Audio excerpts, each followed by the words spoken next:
Halo, good evening.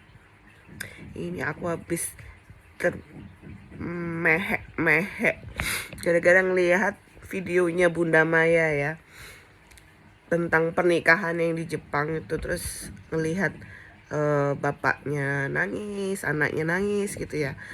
Itu merupakan suatu bukti ya, bukti nih, dengerin ya, bukti bahwa suatu pernikahan yang gagal, rumah tangga yang hancur, itu sebenarnya ya,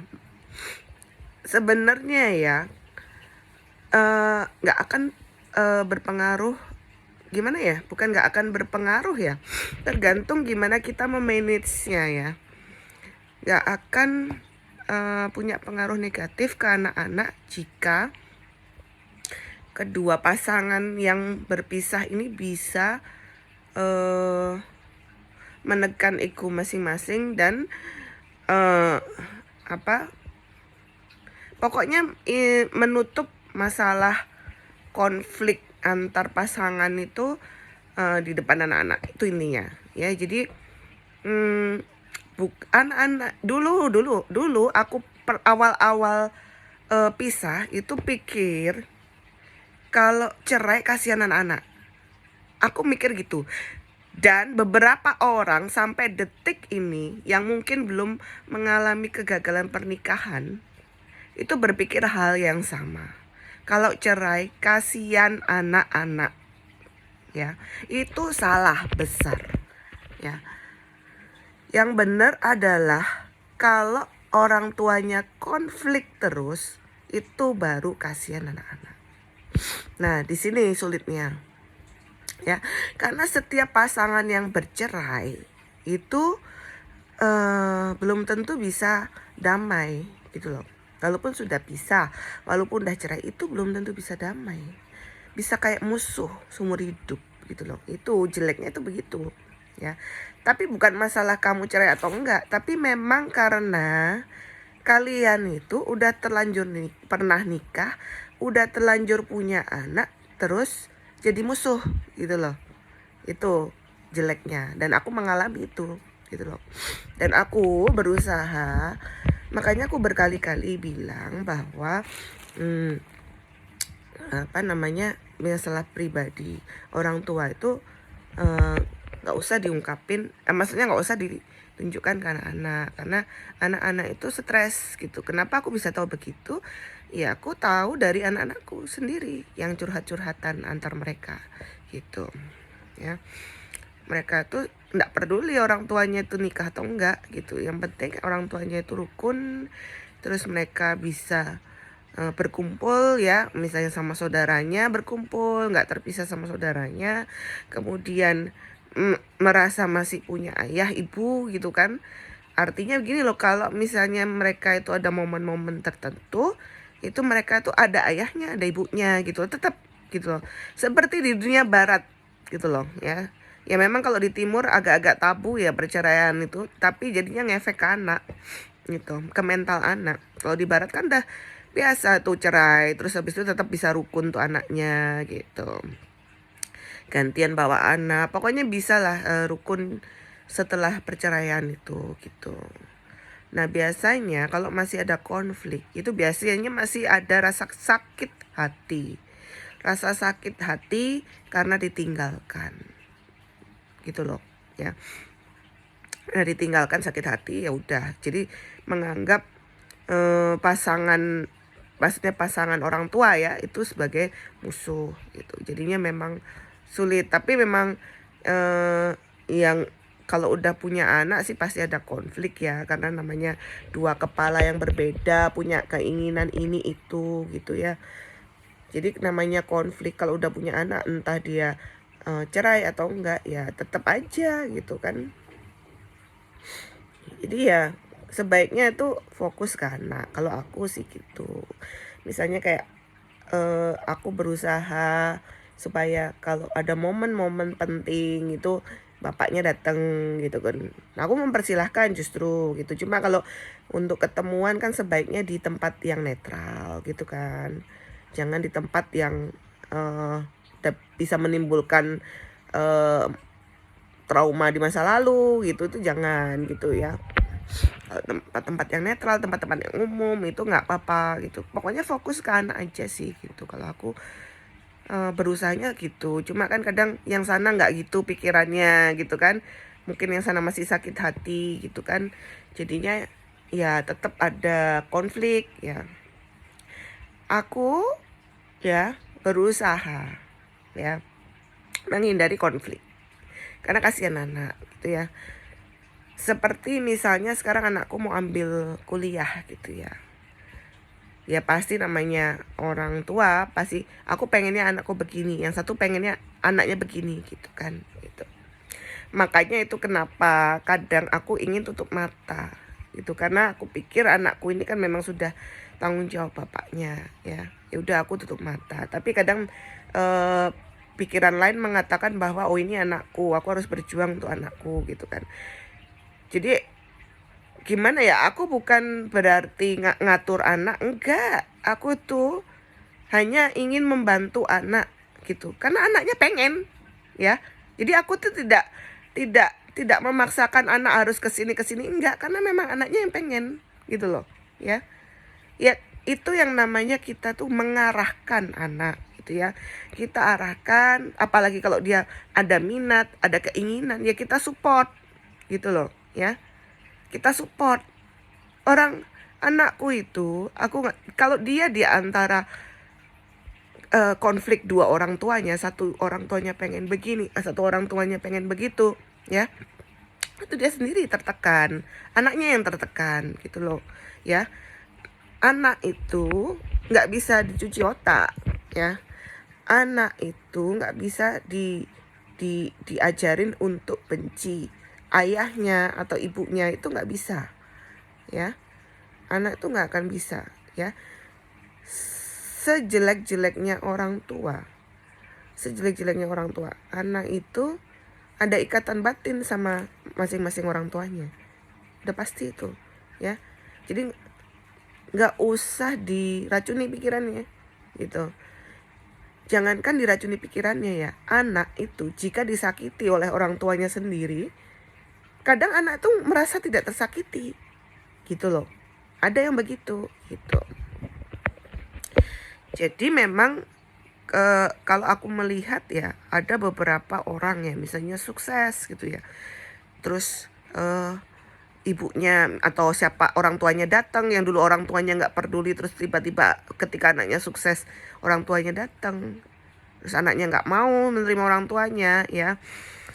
Kalau aku, bagiku ya, sejelek-jeleknya orang tua apapun ya, tetap aja orang tua itu mempunyai peran yang membentuk karakter dan masa depan seorang anak itu ya. Meskipun dengan cara yang jelek sekalipun ya, ketika anak itu sudah sukses, sudah berhasil, tetap itu ada pengaruh dari orang tuanya gitu loh ya.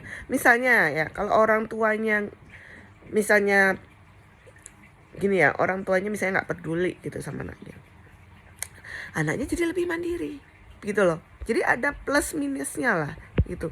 Jadi apapun yang terjadi, sejelek-jeleknya orang tua, itulah yang membentuk karakter dan masa depan anak gitu loh. Jadi ketika kamu sukses ya jangan lupa sama orang tuamu gitu ya. Sejelek-jeleknya orang tuamu, meskipun kamu dulu kecilnya dimarahin, dikerasin sama orang tua, itulah yang membentuk mental dan jiwamu sebenarnya ya. Atau nggak diperdulikan orang tua, itulah yang membentuk mental dan jiwamu. Atau misalnya terlahir sebagai yatim piatu, itulah yang membentuk mental dan jiwamu ya. Kalau misalnya suatu saat kamu menjadi orang yang sukses gitu ya. Jadi orang tua yang membuang anaknya itu belum tentu tidak ada perannya untuk anak gitu. Jadi apapun yang terjadi ya tetap ya. Makanya aku terkadang kalau anakku mau kuliah nih, kan orang tua aku, anak begini, anakmu suruh gini, udah aku nggak mau pusing gitu ya. Itu udah kadang aku juga jengkel sama orang tuaku ya gitu loh. Udah jelas-jelas aku nggak bisa ngatur anakku gitu ya. Aku nggak bisa ngapa-ngapain, kok aku yang diomelin gitu loh. Jadi ya kan aku tertekan gitu, sedangkan aku nggak bisa komunikasi sama anakku gitu ya. Jadi ya mungkin tertekan, anak itu ketekan jadinya nggak bisa komunikasi gitu.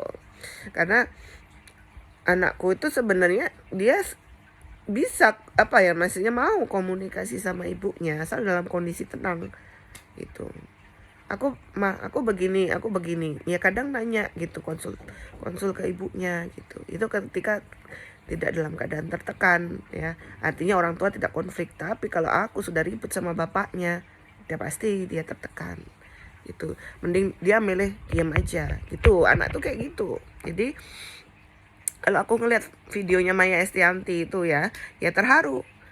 Kenapa anak-anaknya sampai nangis? Ya anak-anaknya tahu gimana ibunya menderita pada saat bercerai dengan ayahnya, kemudian eh, dia dihalangi untuk ketemu ibunya dulu waktu masih kecil gitu kan. Itu yang membuat anak itu jadi sedih gitu loh, tertekan gitu. Sebenarnya nggak bisa kita salahin, oh Ahmad Dhani salah, nggak bisa gitu, nggak bisa juga gitu ya. Yang tahu siapa yang ayah anak-anaknya sendiri yang merasakan. Makanya sekarang bisa dilihat anaknya pun nggak akan benci bapaknya, nggak akan benci ibunya, nggak, apalagi sekarang bapak ibunya sudah bahagia dengan pasangan masing-masing, anaknya ikut bahagia gitu loh ya. Jadi di Indonesia yang masih tabu dengan perceraian itu justru eh, memberi pengaruh buruk untuk mental anak ya, karena konflik gitu loh, konflik ya.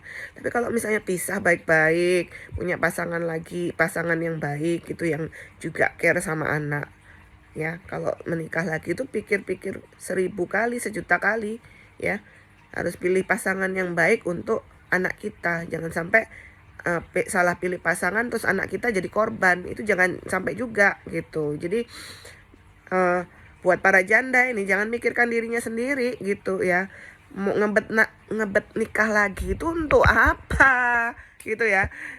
Kamu sudah pernah gagal, belajar dari kegagalanmu gitu kan udah merasakan kalau nikah itu nggak enak ya. Kalau menikah itu tidak enak karena tanggung jawabnya sangat besar ya, apalagi kalau masih punya keluarga kan, menikah dengan orang yang masih punya keluarga besar. Nah itu adaptasinya luar biasa gitu, ada perbedaan latar belakang yang sangat signifikan gitu ya, itu bakal memicu konflik gitu ya. Sudah tahu kalau nikah itu nggak enak, jadi kalau mau nikah lagi ya mikir-mikir gitu loh. Jangan buru-buru nikah, jangan buru-buru ngebet nikah hanya untuk masalah seks. Aduh, masalah seks kan gampang bu, nggak harus nikah ya. Masalah seks tuh gampang, punya pacar aja cukup ya. Itu yang membedakan antara ya dunia barat dengan dunia timur. Dunia timur memang bagus ya, dengan adat ketimurannya ya, yang katanya sopan santun bagus. Cuma terkadang itu di balik itu semua ada kebusukan gitu loh, ngerti ya.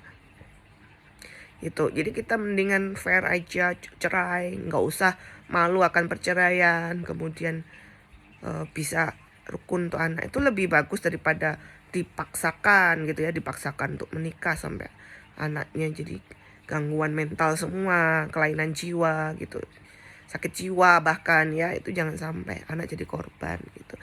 Jadi aku ngelihat Maya sama Dhani ini ya udah bagus ya gitu, kalau kita ngeliatnya dari luar ya bagus gitu ya. Maya juga belum bisa terima, misalnya belum bisa terima istri barunya Dhani, ya nggak apa-apa, nggak usah dipaksakan. Yang penting dia tidak merugikan kan, tidak saling merugikan. Orang yang sudah tidak nyaman tuh nggak usah dipaksakan bu, gitu loh. Memang sudah nggak nyaman, gini loh, orang itu kan bisa nggak nyaman pada seseorang ya, itu nggak usah dipaksakan bu. Itu orang itu ada yang punya circle, nggak usah dipaksakan, kamu harus masuk circleku, atau aku harus kamu harus keluar dari circleku, nggak usah ya.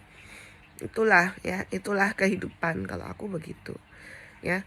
Makanya aku kadang mending mengorbankan segalanya ya, daripada aku harus ibaratnya nyakitin orang gitu ya. Aku nggak dianggap orang nggak apa-apa gitu, nggak masalah. Yang penting kan aku tidak merugikan orang lain gitu kan. Artinya gini, ya aku nyaman dengan diriku sendiri gitu. Jadinya aku nyaman dengan diriku sendiri, ya jadi agak introvert. Tapi orang introvert tuh kan nggak masalah, yang penting dia nggak mengganggu orang lain, kan gitu ya. Iya, iya, aku ya salut banget ya kalau aku ngelihat dari luarnya, aku salut banget sama Bunda Maya ini gitu. Ya mungkin karena dia orangnya cerdas ya gitu, jadinya eh, tindak tanduknya itu sesuai gitu loh, kayaknya sepemahaman, sepemikiran sama aku gitu loh ya. Jadi ya kalau memang pisah ya pisah, jangan ada konflik depan anak gitu. Bahagia dengan pasangan yang baru gitu. Pasangan barunya juga sama-sama sayang sama anak, kan itu oke. Kayak gitu tuh oke banget, sangat-sangat seneng aku ngelihatnya gitu. Cuma ya aku memang masih sulit sih mempraktekannya. Jadi aku prakteknya gimana? Aku prakteknya adalah oke, kadang aku kesel gitu ya. Kalau aku kesel aku ungkapin ke mantan suami gitu ya. Aku ungkapin aja, biarin gitu. Tapi setelah aku menuangkan perasaanku, ya udah, stop aku. Aku stop ngurusin anakku gitu. Ya udah pasrah aja ya. Karena segala keinginan kita itu tidak harus diwujudkan ya. Itu aja supaya kita nggak stres sendiri ya. Jadi kalau jadi orang itu biasakan legowo. Kalau di Jawa tuh ngomongnya legowo ya istilahnya ya. Makanya kalau orang yang biasanya selalu sukses, selalu mendapatkan keinginan, ya itu gampang kena serangan mental sebenarnya gitu.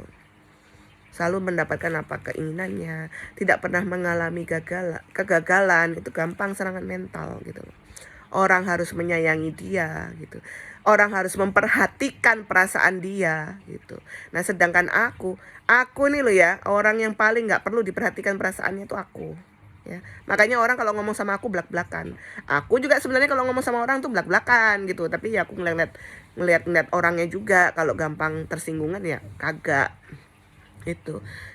Aku itu ya sering sekali berantem ya, berantem sama teman, berantem sama saudara ya. Tapi kalau memang kita udah deket, setelah berantem ya baikan lagi. Nah itu namanya orang ya. Kalau aku tuh nggak pernah yang namanya ngomong di depan itu manis-manis, kagak. Di apa depan tuh udah aku nyablak aja sama orang itu ya. Aku ngomong apa adanya, nggak suka ya udah gitu ya. Kalau aku gitu sih, tapi aku nggak pernah dendam gitu, nggak pernah dendam. Cuma kalau aku nggak suka sama orang, aku menjauh gitu ya. Kadang begini ya, misalnya kalau masalah kerjaan juga ya, aku mending melepas pekerjaan itu jujur. Aku nggak pernah melihat rezeki ya. Aku bukan orang yang mengejar rezeki dan mengejar cita-citaku dengan menginjak kepala orang lain. Ya, itu aku. Nggak butuh aku. Aku cuma percaya sama Tuhan aja. Tuhan bakal melindungi aku, kasih aku rezeki ya. Aku nggak perlu nyakitin orang lain, ngijak orang lain gitu, nggak usah. Tuh aku ya. Jadi aku mending aku nggak dapat uang tapi aku hubungan sama orang tuh baik gitu. Aku lebih nyaman dengan kehidupan yang seperti itu ya. Aku mending nggak usah berprestasi tapi aku sama orang tuh baik gitu loh. Hubungan sama orang tuh enak gitu loh gitu ya.